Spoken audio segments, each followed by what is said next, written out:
This is Charles Caldwell, and this is the pitch video for App Deployment 2. Now, we've all been to a sit-down or fast food restaurant where the first thing we do is look at the menu and say, with a sigh, what was it I had here last time? We didn't spend time just going over each and every menu item, looking at the ingredients, trying to determine just which entree it was that we had the last time, and in the process, lose time we could be spending with the person we are with. The Go-To Food app is tailored to just that specific situation. If the user is a salesperson who frequents restaurants treating potential clients, they can easily keep track of what foods they've had at what restaurants. They'll be able to check what their go-to food is at the restaurant they're at, order quickly, and get on to making that sale.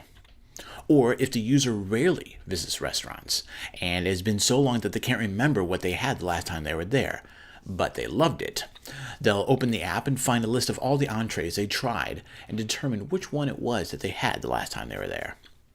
And though the app has a lot of information to capture in order to make your decision of what to eat a lot easier, it doesn't ask you to enter all that information at once. All it wants to begin with is just the name of the entree and the restaurant. That's it. Hit save and you're done. You can then get back to catching up with an old friend. Once your meal arrives, you can then go back and snap a picture. A picture is important because there have been many times at a restaurant that I couldn't remember what the entree was called, but I would recognize it if I saw it again.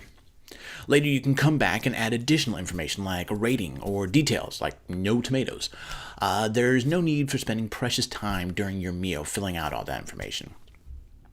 There are a few other fancy features that should be added down the road, but the main focus of the app is to help you remember what you liked and didn't like so that you can get back to your client or your date. So what's the return on investment for an app like this? There are plenty of opportunities for revenue in an app like this. Think about it. The user is at a particular establishment with the expressed intent to spend money.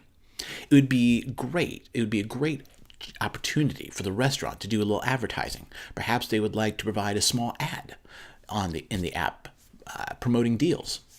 Also, there is an opportunity for in-app purchases. For instance, providing a limit to how many entrees that a user could put into the app. Once you reach 20 entrees, let's face it, you're invested in the concept of the app by then. You wouldn't have too much problem paying a little extra to expand the limits. Also, you could provide an in-app purchase to enable syncing across devices. I know I wouldn't mind the chance to capture just enough information like the entree name, restaurant, and a photo on my phone, only to come back home and fill in the rest of the information on my iPad or on the computer. The way that this app stands out amongst other apps of its kind is that whereas other apps concentrate on sharing your food experience with your friends on a social network, the Go-To Food app is only concerned about getting you just enough information to make a decision and then getting out of your way. This app isn't centered around you sharing your experience with your friends on a social network. It is centered around you making a choice and then putting your phone aside in order to spend time with your friend that's right in front of you. This is the Go-To Food app. Thank you for watching.